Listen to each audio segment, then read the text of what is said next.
Welcome back to Nature Talks, and I'm Miss Wendy, who's here to share with you some of my love and excitement about the natural world.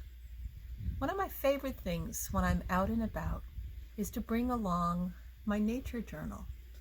And in my nature journal, I record the kind of questions I say. What did I think about? What did I see? What did I hear? What did I feel? And so today I'm going to share with how you can make your own nature journal and some tips that you can use when you're out and about on the trail. Your nature journal can be any size that you want it to be.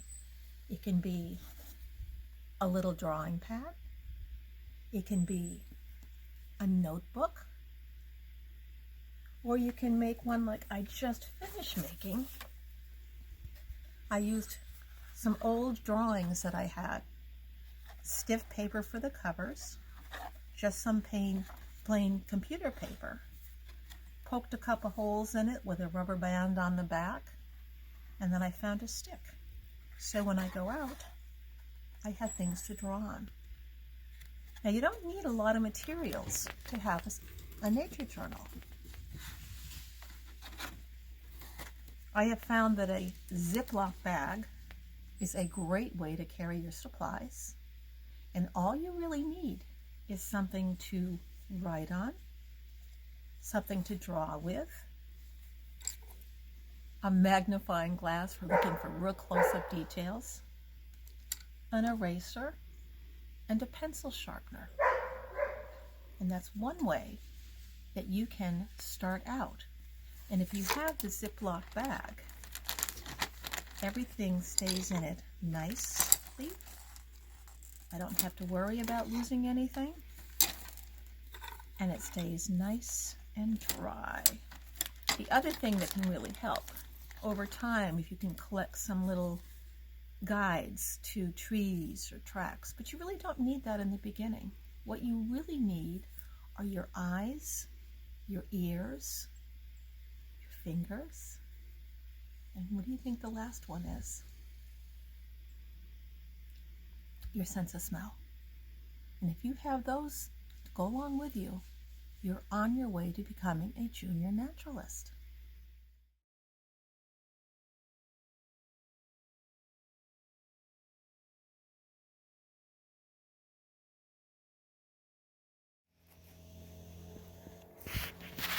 There's one thing in common that I do each time I use my nature journal.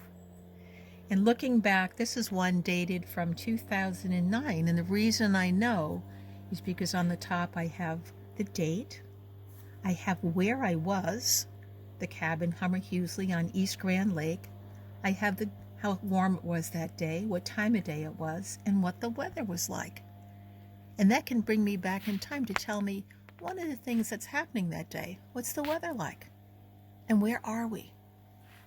So if I'm looking at today's journal, today is October, I'm going to write the date right on top, October 12th, 2020. I'm at East Grand Lake.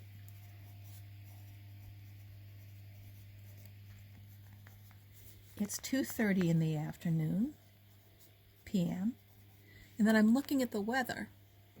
I look around, it's this absolutely gorgeous day. There's not a single cloud to be found. So I'm going to make a great big sun.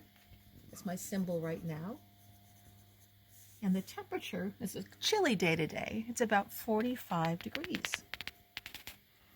So I have the date, October 12th, 2020.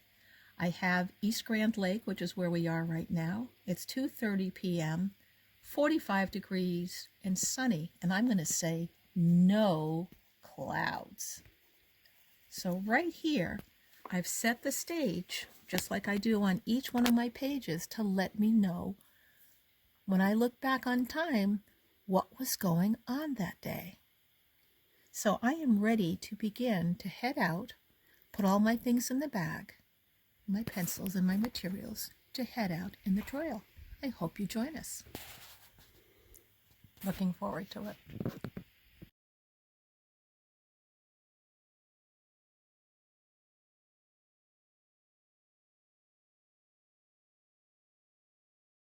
One of the fun things about a nature journal is you don't have to have a perfectly sunny day to be able to have fun with it. Even if it's raining out, you can sit by your window and look outdoors and see what catches your attention. But because we're heading out today, and it's hunting season here in New England, I make sure I have something bright on, warm enough. And in my backpack, I'm going to pack a little snack in case we get hungry, some water for our hike. I have my little Ziploc bag with my pencils and my sharpener and my eraser and a magnifying glass all in one place. I have my nature journal that we've already started. That's coming in. And last but not least is what we used to call a sit-see. It's a place that you can, when you're out and you want to sit down and draw, it keeps you from getting too cold or too wet or too muddy. And it's very simple. I usually use a 2-gallon bag. This is only a 1. But what you do is you put in a Ziploc bag, just plain newspaper or a piece of cardboard in it. And it's called a sit-see. And then you just can sit on it when it's time that you want to sit down and draw. So it looks like we're just about ready to go. Are you ready?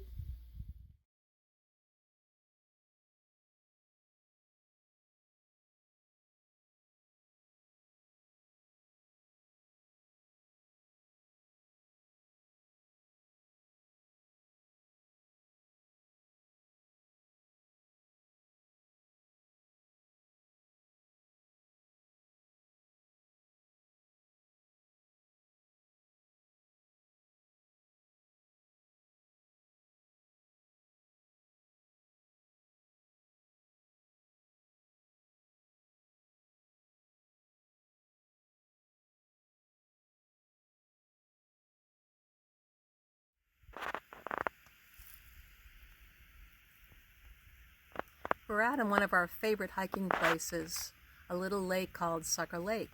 And along the trail in, I always have a little carry bag or a plastic bag, and I collect clues or artifacts that help tell the story of what's happening when we're out today. And because it's autumn, I decided I wanted to showcase some of the leaves. This is the poplar and some red maples. You have a goldenrod going to seed. You have a fern frond. And then we found some feathers that look like partridge feathers. And then the coolest thing on the middle of the trail was the tail end, which looks like a red squirrel. So hopefully this little guy got away free, but left a little bit of his tail behind. So what I'm going to do today is kind of think about, what do I want to showcase on this beautiful day in October? What will give me clues as to what's been happening and what's going on this particular day in October? So once I decide what I want to draw, then I will say, okay, how is this going to look? Does it have to be a perfect drawing? No. You want to make it leaf-ish or frond-ish, just to kind of give me an idea of what I saw today, what I heard, what I felt, what I smelled, all the clues that tell me what happened on this beautiful day. So I'm going to work on the journal now, and a little while later I'll share you what I've been doing. I've been working a little bit on the journal, but I'm noticing that the sun is starting to go down. And we're going to head back before it gets too dark, and I'll finish my pieces there because I have them in a little bag.